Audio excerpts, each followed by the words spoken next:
And we're back. So. Hey guys, welcome. Devotional. Welcome back. It's Julie and Mike from the AM Commute. And we're going to do the devotional that we normally do in the morning. Active Word.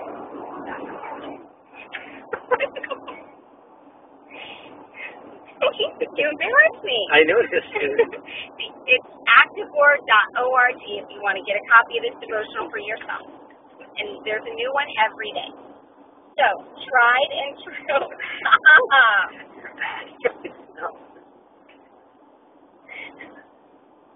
Talking arm. Stop. This is serious. Hey guys, I'll let you know. Hi. You made me get the giggles. Stop. Okay, we're going to get serious now. Tried and true. Cutting off my hair, passage. I know your work. Revelation 2:2. As Jesus begins his evaluation of the church of Ephesus, he makes it a point to mention that he knew what they had been doing. It's a simple statement, but one that should run deep in our hearts. The Lord is always attentive and alert, always mindful and watchful, always taking inventory of every aspect of our lives. Next, he lists what a few of their works consisted of. Your labor, your patience, and that you cannot bear those who are evil. And you have tested those who say they are apostles and are not, and have found them liars. Revelation 2:2. The Lord commends them for testing and taking a stand against people who claim to be apostles, but really weren't. This was a church that put a great priority on the truth. They examined the doctrines that were floating around at the time and compared them with God's Word. Interestingly, Paul had warned the leaders of Ephesus that false teachers would try to infiltrate their ranks, Acts 20:29-30. And it's evident that they took his exhortation to heart. If Jesus commended the church of Ephesus for doing this, then it stands to reason that it is also something we ought to be doing. The scriptures repeatedly tell us to know God's truth, put it side by side with what's being preached, and to actually contend for our faith. Jude 1:3.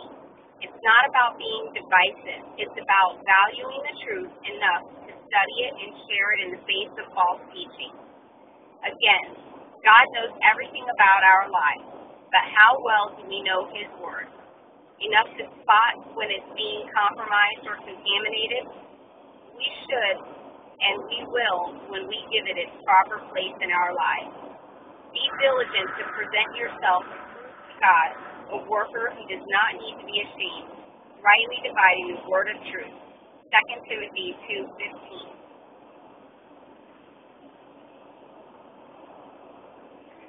So, what do you think about that? Do you have anything you want to say? So, here we go. Usually you do the commentary. How would you describe the benefit and blessing the Bible has been to you? I think it's unique, each one of our testimonies.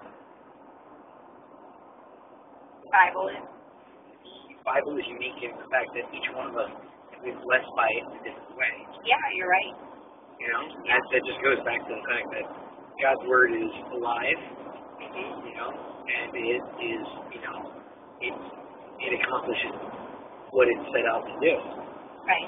You know, and I think what you have said, you know, we're kind of going through a little bit of the revelation times because of the fact that there are so many people out there with different spin-offs of Christianity right now.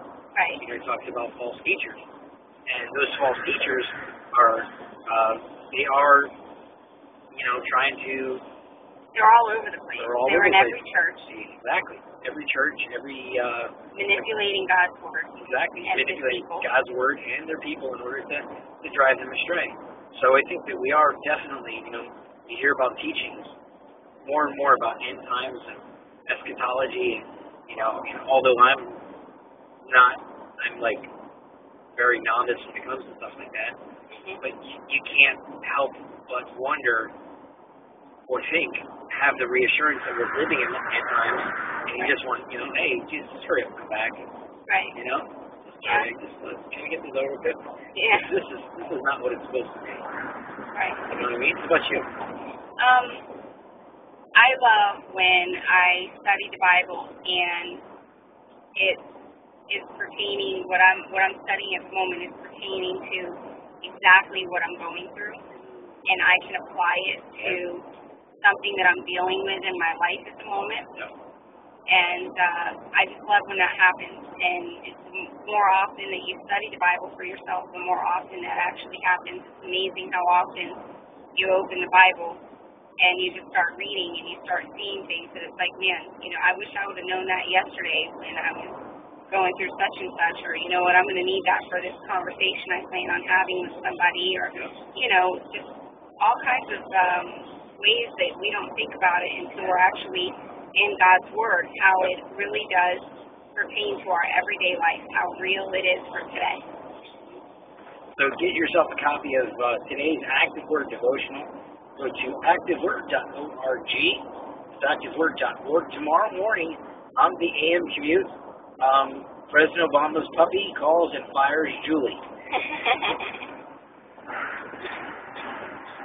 And we have an 8 a.m. scheduled with... I would like to know what the puppy really thinks he's going to accomplish when the president himself fires me and I really didn't take it seriously. And how am I supposed to take his little hooch seriously? Well, President Obama's dog also has a bailout announcement for Milkbone. And tomorrow morning also, do's and don'ts for Mother's Day gifts. Do's and don'ts. Right, Mom? Absolutely. Okay. I didn't even know that was coming. Yes. I've made that up on the fly. That's what's called the broadcasting. So for the AM Sunday afternoon lap version of the AM news, Mike lazy in the back seat of a car because he just ate dinner version of the AM news. He really, really takes the Sabbath very, very seriously. God calls us to rest on the Sabbath, and as you're seeing, Mike has no problem obeying that command. So mean, you know that. All right, guys, we're going to take off, but we encourage you, please join us tomorrow morning, as we always do, weekdays. It's the AM commute. I'm Julie. I'm Mike. We're out of here. God bless. See you later. And wait, our co-host. Say goodbye, Mom. Goodbye, everybody. Goodbye, Mom. Goodbye, Ma. Later, guys.